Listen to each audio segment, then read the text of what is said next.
बच्चों कैसे हो आप? मैं आपकी टीचर उन्नति। आज आपको हिंदी व्याकरण के बिना मात्रा वाले शब्दों के बारे में बताऊंगी, जैसे तब, कब, जब, सब अन्य।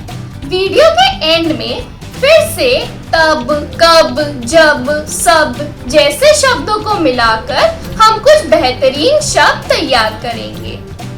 बिना मात्रा वाले शब्द वैसे शब्द होते हैं जो सिर्फ वर्णमाला में उपस्थित वर्णों यानी अक्षरों से मिलकर ही बनाए जाते हैं, जिसमें कोई भी मात्रा का उपयोग नहीं किया जाता है।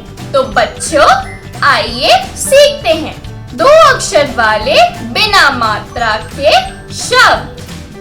तब, कब, जब, सब, फल, चल, घर, पर, जग, रथ, गज, वन, जल, डर, नम, नर, मत, पट, खत, लत, चट, कल, बल, उन, जग, मग, पग, कर, भर, सर आदि।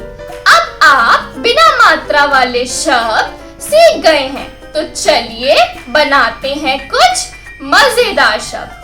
बिना मात्रा वाले शब्दों से बने वाक्य।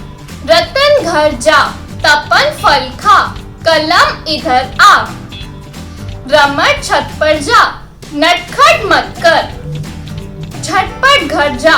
तीन अक्षर वाले बिना मात्रा वाले शब्द। रमण, सपन, मदन, शरद, मटन, अजय, सफल, वतन, रतन, रमन, तपन, गटर, वहन, फलन आदि। बच्चों आज आपने सीखा बिना मात्रा वाले शब्द, है ना? तो सबसे पहले अपने पेरेंट्स को बोलिए कि आपके लिए से शब्द कमेंट बॉक्स में लिखें जो आपने आज सीखा, और अपने फ्रेंड्स को कहिए कि वो भी हमारा ये चैनल सब्सक्राइब करें और वीडियोस लाइक करें। बाय बच्चों, टाटा।